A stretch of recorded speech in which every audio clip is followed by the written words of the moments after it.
The mummy of Hornet-Egypt is an object belonging to the ancient Egypt. Hornet-Egypt was a priest in the temple of Ammon in Karnak during the reign of King Ptolemy III. According to stories and papyri, this priest lived a life full of luxuries and comforts, at the expense of the king, since he was his favorite. He was also a good man and tried to help as much as he could. This sarcophagus was built at his death, and years later found when digging as a CSIF.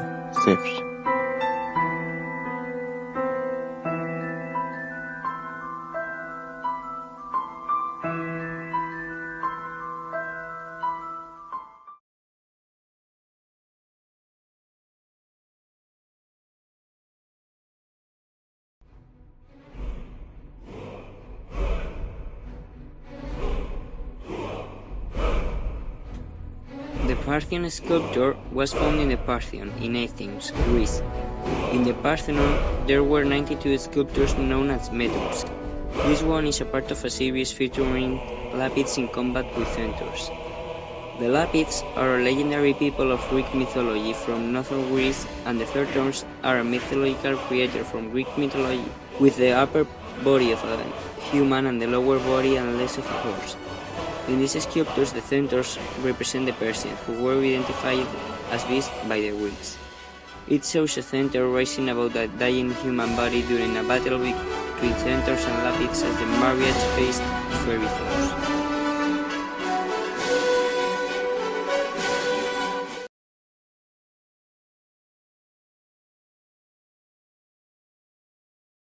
The seed Buddha from Gandhara is an early sculpture of the Buddha discovered on the site of Hamal Gari in ancient Gandhara, in modern-day Pakistan. It is now in room 33 of the British Museum, like other Gandharan or Greco-Buddhist art.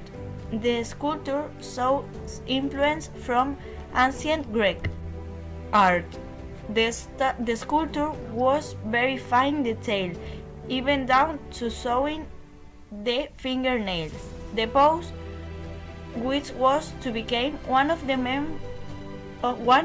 number of standard ones, shows Buddha as a teacher sitting the wheel of Dharma in motion. The figure of the Buddha is shown on a cushion of a throne or platform.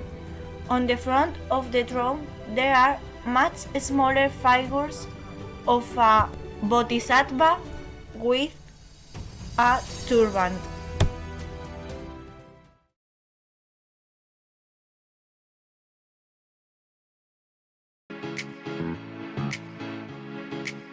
The Sultan whose helmet was one of the most famous founds of the digs done in 1939 in Sultan United Kingdom.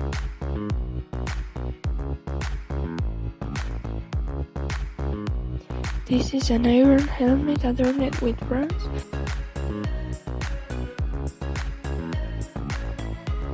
and which had to be of an Anglo king or a very important character of the 6th century.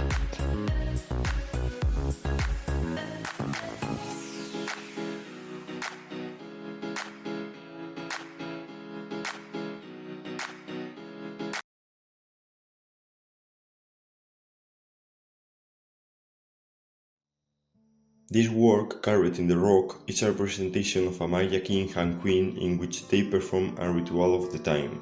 This ritual was that the queen with a rope full of thorns was hurt and lacerated tongue, and thought this act of pain and blood. This work was found in a temple dedicated to the queen, Lady Kabal Sok, by the king Siel Sawar. This temple was in one of the great cities of the Maya Empire, which was Yachilan. The work was made between 600 AD and 800 AD during the last years of the empire. Siel Sawar ended up living a long reign, but after his death, the great cities of the empire went into chaos and war, which led to the demise of the empire.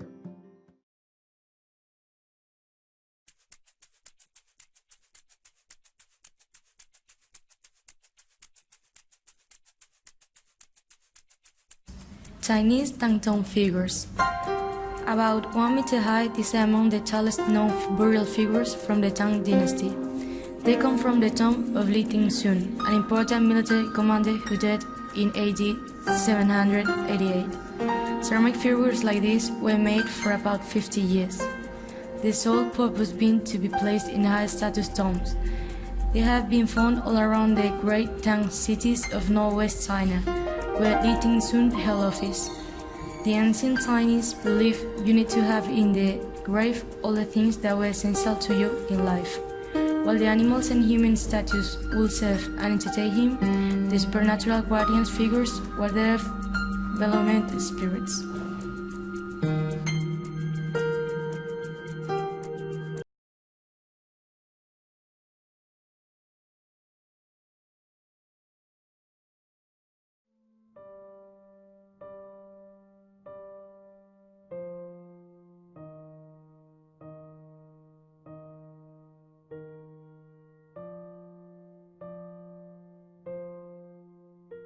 The object you are seeing now is the Lewis Testament, which is made by Walrus Borey and Will Steed. It was created in the 12th century and discovered in 1831 by Hugh Lewis in Scotland. Now it's located in the British Museum in London and is one of its greatest pieces.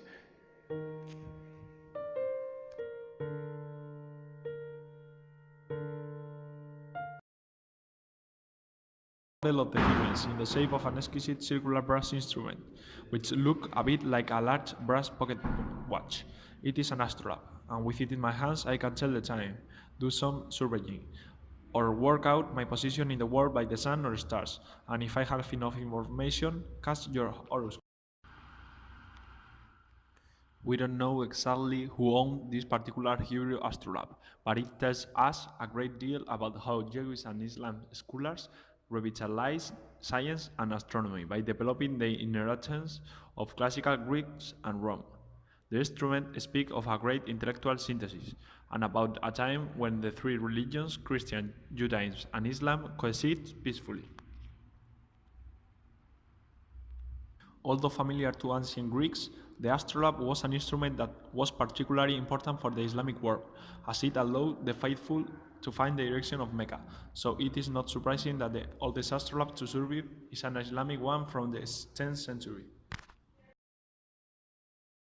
The bronze head from mine. It was found among 16 other brass and copper heads at the Upper Nigeria in 1938. The head is made using the lost watch technique and is approximately 3/4 life-size, measuring 35 centimeters high. The artist designed the head in a very naturalistic style. For Yoruba's tribe, its capital was a magical place where the gods had created a town. The king was a sacred figure, and they made this type of sculpture when he died. Yorubas place it in a dummy, and they worship him after his death. This sculpture makes me feel nervous and fear, and when I think in the history behind, it gets worse. The fact that it is a head with a lost case gave me goosebumps. It feels like if a dead person is looking at me. On the other hand, it is interesting to know ancient cultures through their art.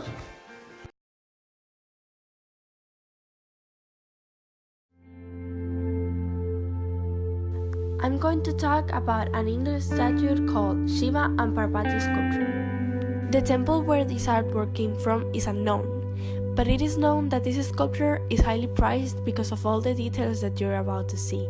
It was originally painted with bright colors, but now it's black. In the past, these kind of sculptures were used to have a closer relationship with gods. The gods would only live in perfectly made ones, and the sculptors had to ritually purify themselves before they commenced carving.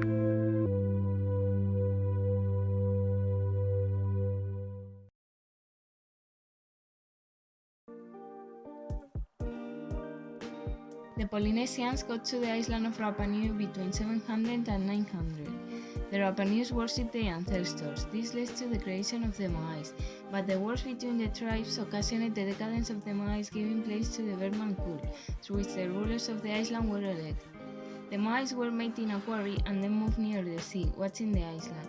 Hoahakanaya was probably made around the year 1200. He's almost 3 meters high and is made of basalt rock. When the mice period ended, Hoahakanaya was moved, placed in a hut, and entered a new phase of his life, now part of the Birman cult.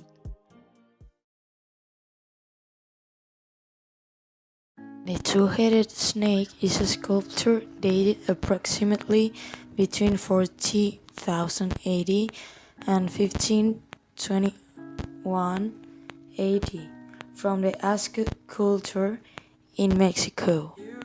It's believed that it is one of the goods delivered by the Aztec ruler Suma II to the conquistador Hernán Cortés. Main material is cedar wood. It was created as a mosaic and its turquoise tesserae, formed by pieces of shells, were adhered to the wood by resin.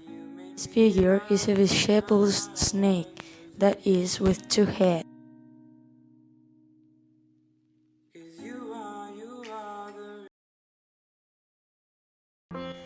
Kakimon is specifically Japanese porcelain from the Kakimon workshop in Arita, with overglazed decoration. The Kakimon elephants are a pair of 17th century Japanese porcelain figures of elephants in the British Museum. The artists who make these figures had never seen a real elephant, so they had to work from drawings and sketches.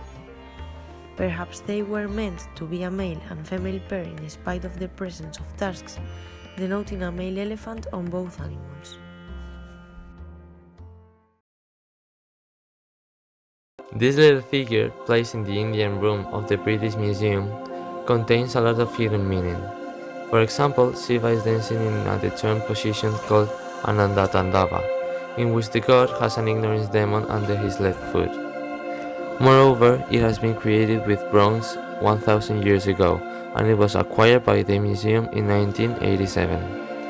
This figure belongs to the Chola dynasty, placed in India with an unknown antiquity and revivals of the Shivaism. They were great architects, famous because the worldwide known temples and also diverse figures like this one were made up by them.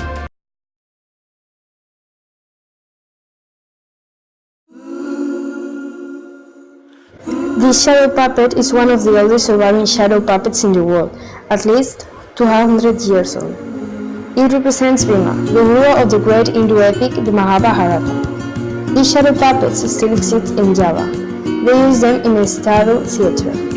Plays are performed through the night by a single puppeteer, and the most successful topic is the battle between good and evil. During the show, they believe they are protected from any evil thing. In the 16th century, Islam spread to South Asia. Since that moment, Muslims start to perform Hindu epics in Java. They adapt the shadow theatre, changing their faces because of the Islam laws. On the other hand, in Bali, the shadow puppet faces didn't change. It's amazing how some shadows can create a story.